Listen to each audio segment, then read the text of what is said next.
আসসালামু আলাইকুম viewers, welcome back to my YouTube channel learning with me. YouTube চ্যানেলের পক্ষ থেকে সবাইকে অনেক অনেক শুভেচ্ছা ও ভালোবাসা। সবাই কেমন আছেন? আশা করি যে যেখানেই আছেন ভালো আছেন। আপনাদের সাথে আজকে আমি শেয়ার করব এইচএসসি পরীক্ষার্থীদের বা ইন্টার ফার্স্ট ইয়ার এবং সেকেন্ড ইয়ারের পরীক্ষার্থীদের বিজনেস স্টাডি বা ব্যবসায় শিক্ষা শাখার ব্যবসায় সংগঠন ও ব্যবস্থাপনা প্রথম পত্র ব্যবসায় পরিচিতি বইটি সম্পর্কে আলোচনা করব।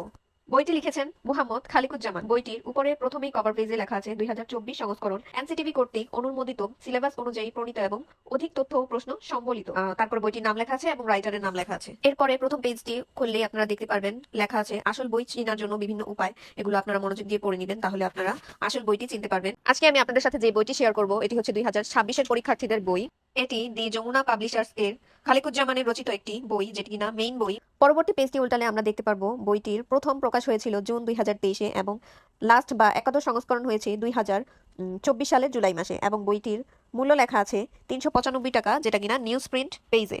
এরপরের পেজটি উল্টালে আমরা দেখতে পাবো লেখকের লেখা কিছু কথা রয়েছে। প্রথম পেজে রয়েছে লেখকের প্রথম প্রকাশে লেখকের কথা এবং দ্বিতীয় পেজে রয়েছে একাদশ সংস্করণে লেখকের কথা। পরবর্তী পেজটি উল্টালে আমরা দেখতে পারবো সিলেবাস রয়েছে। এখানে প্রথম থেকে 6 নম্বর অধ্যায় পর্যন্ত প্রথম পেজে রয়েছে এবং দ্বিতীয় পেজে রয়েছে সপ্তম থেকে দ্বাদশ অধ্যায় পর্যন্ত প্রত্যেকটি অধ্যায়ের নাম এবং অধ্যায়ের ভিতরে কি কি টপিকের প্রশ্ন রয়েছে সবগুলি টপিকের নামও কিন্তু বিস্তারিত লেখা আছে সূচিপত্রে। তারপরে সূচিপত্রের নিচে লেখা আছে মানবন্টন, যেখানে রয়েছে কিভাবে পরীক্ষার প্রশ্ন হবে।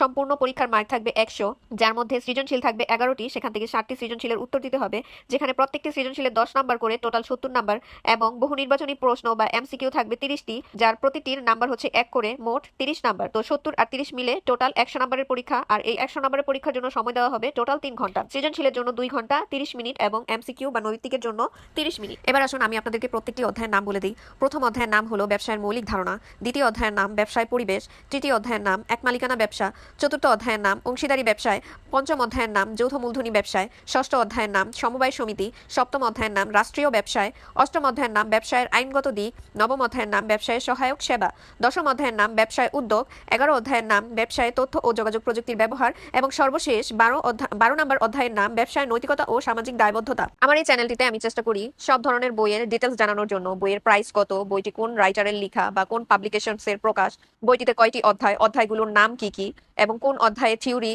আছে, কোন অধ্যায়ে চিত্র আছে, কোন অধ্যায়ে ম্যাথ আছে, এই ধরনের সাধারণ ধারণাগুলো দিয়ে থাকি। প্রত্যেক অধ্যায়ে কি কি টপিক সম্পর্কে লেখা আছে এগুলো যদি আমি বলতে চাই তাহলে ভিডিওটা অনেক বড় হয়ে যাবে, তো এই জন্য আমি আর এগুলো বললাম না। এরপর আমি সম্পূর্ণ বইটা এক নজরে আপনাদেরকে দেখিয়ে দেওয়ার চেষ্টা করছি, যাতে আপনারা বুঝতে পারেন বইটা আসলে কতটুকু মোটা এবং ভিতরে কি কি পড়া আছে এবং কি কি চ্যাপ্টার আছে। তো প্রথমেই সবার লাস্টে রয়েছে বোর্ড কোশ্চেন, আর প্রথম থেকে রয়েছে 1 থেকে 12 নম্বর অধ্যায় পর্যন্ত বিস্তারিত আলোচনা, এবং লাস্টে কিছু বোর্ড কোশ্চেন রয়েছে। ভিডিওটি ভালো লাগলে অবশ্যই এটি লাইক করে দিবেন, কমেন্ট করে জানাবেন আমার ভিডিওগুলো আপনাদের কেমন লাগে, কোন ধরনের ভিডিও আপনারা দেখতে চান সেটাও কমেন্ট করে জানাবেন। আমার চ্যানেলটিকে সাবস্ক্রাইব করে দিবেন এবং সাবস্ক্রাইব করার পর পাশে থাকা বেল আইকনে ক্লিক করে অল বাটনে প্রেস করে রাখবেন, যেন আমি যে কোনো ভিডিও আপলোড করার সাথে সাথে আপনার কাছে নোটিফিকেশন চলে যায় এবং সবার আগে আপনি আমার ভিডিওটা দেখতে পারেন। এর আগের ভিডিওগুলোতে আমি অলরেডি ইন্টারের কয়েকটি বই সম্পর্কে ডিটেলস বলে দিয়েছি। আপনারা যারা এখনো ভিডিওগুলো দেখেননি অবশ্যই আমার চ্যানেলে গিয়ে ভিডিওগুলো দেখে আসবেন। সবাই ভালো থাকবেন, আমার জন্য দোয়া করবেন, আমার চ্যানেলটি সাবস্ক্রাইব করে দিবেন। আল্লাহ হাফেজ।